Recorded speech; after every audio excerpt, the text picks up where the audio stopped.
ولأصحابنا ولمن أحبنا فيك ولمن أحسن إلينا وللمؤمنين والمؤمنات والمسلمين والمسلمات يا رب العالمين وارزقنا كمال المتابعة له ظاهرا وباطنا في عافية وسلامة برحمتك يا رب الراحمين صلى الله على سيدنا محمد النبي وعلى آله وصحبه وسلم الحمد لله رب العالمين. السلام عليكم ورحمة الله وبركاته.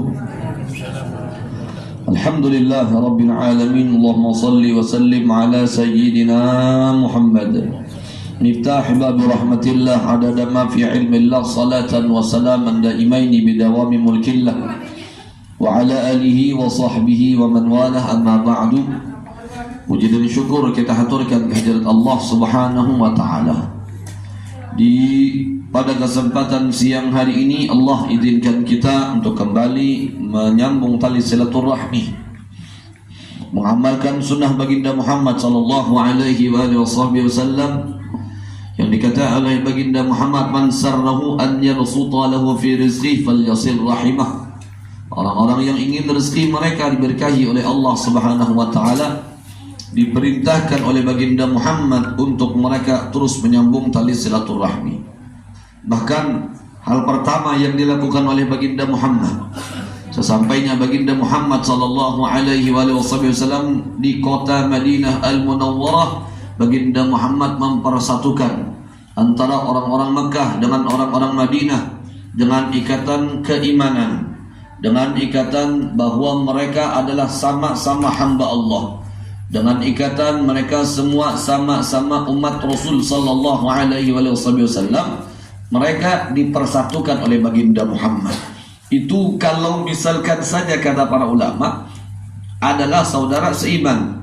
Apalagi kalau ada saudara yang dimana mereka memiliki hubungan darah, maka ini lebih sangat dianjurkan untuk orang-orang kita terus menyambung tali silaturahmi antara yang satu dengan yang lainnya. Bahkan di antara hal yang membuat baginda Muhammad sallallahu alaihi wasallam senang, di antara sesuatu hal yang membuat baginda Muhammad sallallahu alaihi wasallam gembira ketika orang-orang kita mematuhi perintah baginda Muhammad untuk terus bersilaturahmi.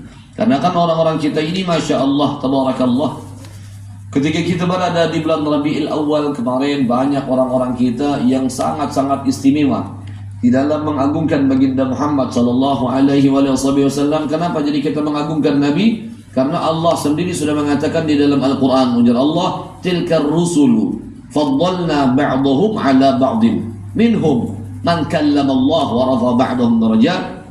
Ujar Allah, di antara para rasul ada yang mereka itu memiliki kelebihan yang tidak dimiliki oleh para rasul-rasul yang lain.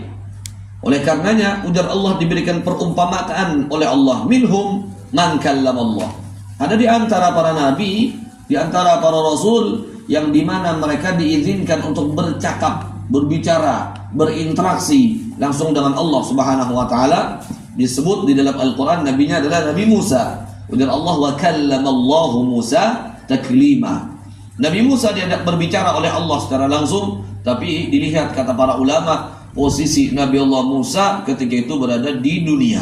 Berbeda dengan percakapan antara Allah dengan baginda Muhammad, yang dimana baginda Muhammad diundang, dipanggil oleh Allah Subhanahu wa taala untuk melakukan Isra wal Mi'raj, dan saat itulah Allah Subhanahu wa taala berinteraksi, bermukhatabah, berbicara dengan baginda Muhammad sallallahu alaihi wasallam. Bahkan percakapannya tersebut di antara yang diabadikan di dalam salat kita, at-tahiyyatul mubarakatus salawatut thayyibatu lillah. Itu percakapan yang dikatakan oleh Nabi Muhammad. Apa jawaban Allah? Assalamu alayka ayyuhan nabiyyu wa rahmatullahi wa barakatuh. Dijawab lagi oleh baginda Muhammad, assalamu alayna wa ala ibadillahi salihin. Jadi baginda Muhammad diizinkan oleh Allah bercakap dengan posisi yang lebih istimewa dibandingkan dengan para nabi-nabi yang lain. Dan kita pun juga mengetahui ada di antara nabi yang diberikan oleh Allah Subhanahu wa taala di dalam Al-Qur'an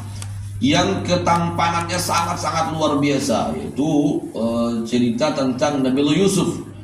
Manakala ujar Allah Subhanahu wa taala mengatakan di dalam Al-Qur'an, qalat ikhruj 'alaihinna. Manakala Zulaikha memerintahkan kepada Nabi Allah Yusuf untuk keluar dari kamar, dari ruangan yang ketika itu sudah dipersiapkan sedemikian rupa oleh Zulaikha supaya kawan-kawan Sidin yang mencemooh Sidin, supaya kawan-kawan Sidin yang menghinakan Sidin, supaya kawan-kawan Sidin yang menganggap bahwa si Zulaikha ini menyalahi aturan dan tatanan. Maka oleh karena itu para perempuan tersebut ketika ditampakkan oleh Sayyidatuna Zulaikha Nabiullah Yusuf, mereka pun ternyata dapat terfitnah juga dengan ketampanan yang Allah berikan kepada Nabiullah Yusuf. Ujar Allah, falamma ra'aynahu akbarnahu qatta'na aydiyahun. Manakala mereka yang sebelum Nabiullah Yusuf disuruh keluar oleh Sayyidatuna Zulaikha untuk menghadap atau lewat di perkumpulan para perempuan-perempuan bangsawan, lalu ketika itu diberikan oleh Zulaikha satu biji buah apel dan tangan lainnya memegang akan pisau. Yang ketiga itu ketika sekeluarnya Nabiullah Yusuf, ternyata mereka bukan memotong buah apel, tapi yang mereka potong adalah jari jemari mereka. La ilaha, karena merasa lagi karena ketampanan Nabiullah Yusuf. Falamma ra'aynahu akbarnahu itu kata para ulama terpesona, terkagum-kagum dengan ketampanan yang Allah berikan kepada Nabiullah Yusuf. Ternyata ketampanan yang diberikan kepada Nabiullah Yusuf itu separuh dari ketampanan yang Allah berikan kepada baginda Muhammad. Kemudian lagi di dalam Al-Quran Allah Subhanahu wa ta'ala melebihkan nabi yang lain daripada nabi-nabi yang lain, diantaranya mukhatabah si Nabi Allah Sulaiman yang dapat mendengar percakapan yang dilakukan oleh semut. Percakapan yang dilakukan oleh semut, Nabi Allah Sulaiman. Bahkan disebutkan di dalam Al-Quran satu surah, nama surahnya surah An-Naml. Jadi ketika itu manakala Nabi Allah Sulaiman ingin melewati satu tempat yang ketika itu banyak rupanya semut-semut sedang berjalan atau ada di situ, kemudian Nabi Allah Sulaiman menyuruhkan para tentara-tentara Nabi Allah Sulaiman untuk berhenti. Para tentara Sidin karena tahu kenapa jadi disuruh berdiam, kenapa jadi disuruh berstop. Ternyata Nabi Allah Sulaiman mendengar akan pernyataan atau perkataan yang dikatakan oleh semut kepada semut-semut yang lainnya. Oleh karenanya kata para ulama, Nabi kita Muhammad bukan hanya dapat berbicara dengan binatang, tapi Nabi Muhammad dapat berbicara dengan pohon-pohon.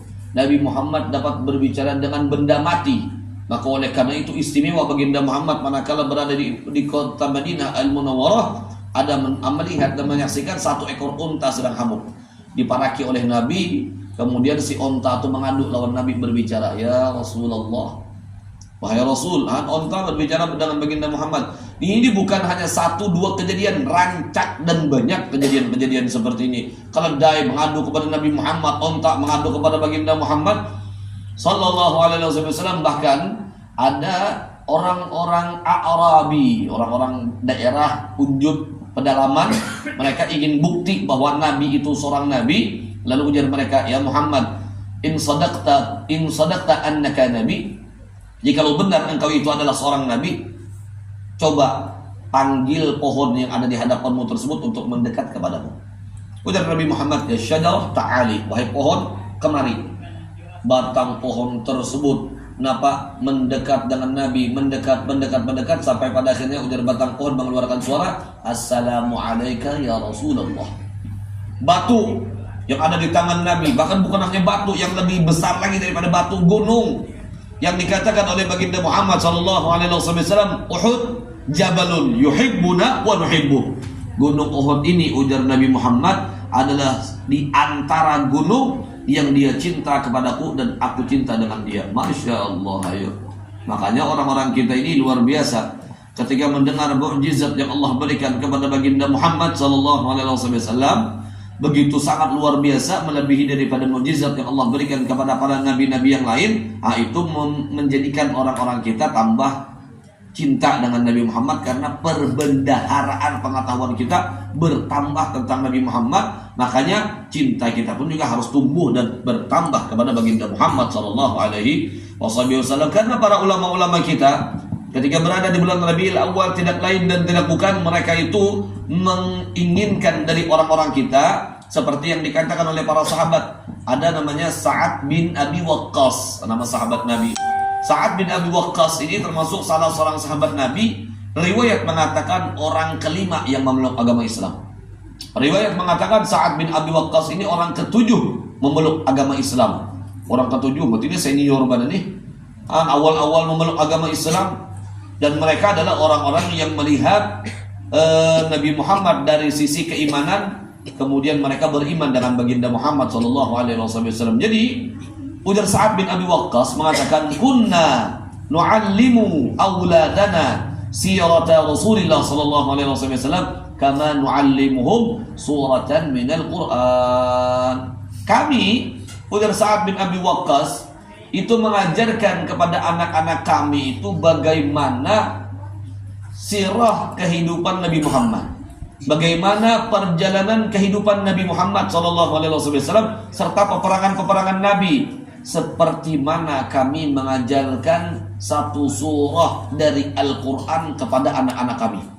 Berarti kata para ulama, di sini Allah, para ulama, para sahabat mereka membuktikan kepada orang kita, mereka adalah orang yang selalu menceritakan cerita tentang Nabi Muhammad. Dimanapun mereka menjelaskan atau menjabarkan atau menerangkan tentang Al-Quran, di situ pun juga mereka menerangkan tentang kehidupan baginda Muhammad SAW. Bahkan orang-orang kafir dulu pernah mengatakan pernyataan yang sangat-sangat luar biasa pernyataannya ini. Ujar mereka mengatakan, ma ra'aitu ahadan yu'azzimu ahadan misla ma 'azzama ashabu Muhammadin Muhammada.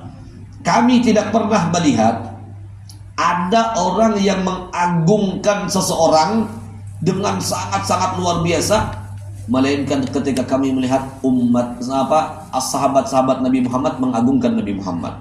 Bahkan disebutkan di dalam kitab sirah para ulama, mereka mengatakan Nabi Muhammad idza tanakhama nukhamatan, bila Nabi Muhammad itu berludah, Nabi Muhammad meludah satu ludahan, tidaklah air ludah Nabi Muhammad itu menyentuh permukaan tanah, melainkan di tangan para sahabat dan di tanah para sahabat, kemudian diusap oleh para sahabat ke seluruh batang tubuh mereka. Masya Allah.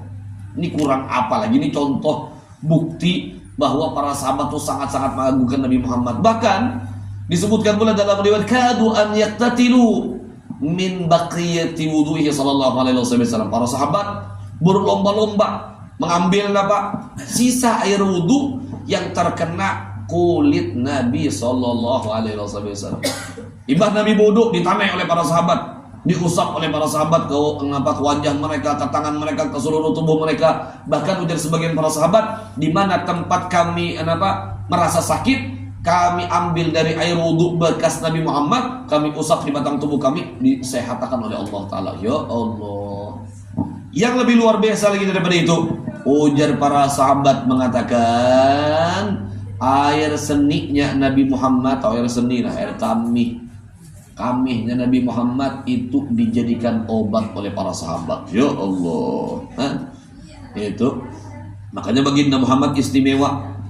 Ada orang-orang kita mengagungkan Nabi Muhammad dengan begitu-begitu luar biasa. Itu sudah dasar dari dulu. Para sahabat mengajarkan seperti itu. Apakah ketika orang-orang kita melakukan hal yang demikian itu dilarang oleh Nabi atau dibantah oleh Nabi? Air seni Nabi Muhammad, kemudian air ludah baginda Muhammad, bekas air wudhu yang dipakai oleh Nabi, apakah Nabi melarang para sahabat untuk mengambil keberkahan daripada hal yang demikian itu? Kada. Bahkan Nabi Muhammad mendiamkan. Bahkan Nabi Muhammad sallallahu alaihi wasallam tidak melarang apa yang dilakukan oleh para sahabat di hadapan mata baginda Muhammad sallallahu alaihi wasallam. Karena Nabi ketika di zaman sidin itu kan memberikan ajaran syariat. Bila bujur katakan Nabi bujur, bila salah katakan Nabi salah. Tapi ada hal yang kadang digawi oleh Nabi, itu namanya at-turuk. Segala sesuatu yang ditinggalkan oleh Nabi itu kalau secara usul fikih mabniyun 'alal ibahah. Yang tidak dilakukan oleh Nabi itu boleh-boleh saja orang-orang kita melakukan selama di situ tidak menyalahi syariat. Orang kita berkumpul berzikir menyalahi syariat lah kada. Jangan orang kita berjogetan lah, ini menyalahi syariat tinggalannya. Jangan orang kita bercampur lakian binian lah, ini menyalahi syariat namanya. Selama tidak menyalahi syariat, tidak mengapa. Makanya kan merancak kita mendengar hadis-hadis yang menyatakan dengan majtama'a qaumun, tidaklah berkumpul suatu kaum berkumpul. Arti berkumpul itu kan orang banyak, 2, 3 lebih dan seterusnya. Berkumpul yadhkurunallah, berzikir kepada Allah. La yuriduna illa wajah, mereka tidak menginginkan sesuatu mengenai tentang dunia mereka kecuali hanya ridha Allah Subhanahu wa taala. Maka apa ujar Nabi? Anqumu maghfuranakum, berdiri mereka dari tempat tersebut, dosa-dosa mereka diampunkan oleh Allah. Masya Allah, mudah-mudahan dosa-dosa kita diampunkan oleh Allah Subhanahu wa taala, dosa kedua orang tua kita diampunkan oleh Allah Subhanahu wa taala, dan dosa seluruh keluarga kita diampunkan oleh Allah. Begitu juga kita doakan saudara-saudara kita, keluarga kita yang garing, yang sakit, nah mudah-mudahan mereka disembuhkan oleh Allah Subhanahu wa taala. Amin Allahumma amin. Yang sudah meninggal dunia mudah-mudahan dapat rahmat dari Allah. Ala hadhihi al-Fatihah. A'udzubillahi minasyaitonir. Bismillahirrahmanirrahim. Alhamdulillahirabbil alamin. Shiratal ladzina an'amta 'alaihim. Amin ya Allah. Bismillahirrahmanirrahim. Alhamdulillahirabbil alamin. Allahumma shalli wa sallim ala sayyidina Muhammad wa ala sayyidina Muhammad. Allahumma rabbana taqabbal minna innaka antas samiul alim wa tub alaina innaka antat tawwabur rahim. Allahumma inna nas'aluka ziyadatan fid din wa barakatan fil umur wa sihhatan fil jasad wa sa'atan fil rizqi wa tawbatan qabla al maut wa shahadatan 'inda al maut wa maghfiratan ba'da al maut wa 'afwan 'inda al hisab wa amana min al 'adzab wa nasiban min al jannah wa rzuqna an-nadhar li wajhikal karim bi rahmatika ya arhamar rahimin. Rabbana hab lana min azwajina wa dhurriyyatina qurrata a'yun waj'alna lil muttaqina imama. Rabbana atina fid dunya hasanatan wa fil akhirati hasanatan wa qina adhaban nar. Sallallahu alaihi wasallam Muhammad an-nabiy al-ummi wa ala alihi wasallam. Alhamdulillah rabbil alamin. Taqabbalallahu minkum.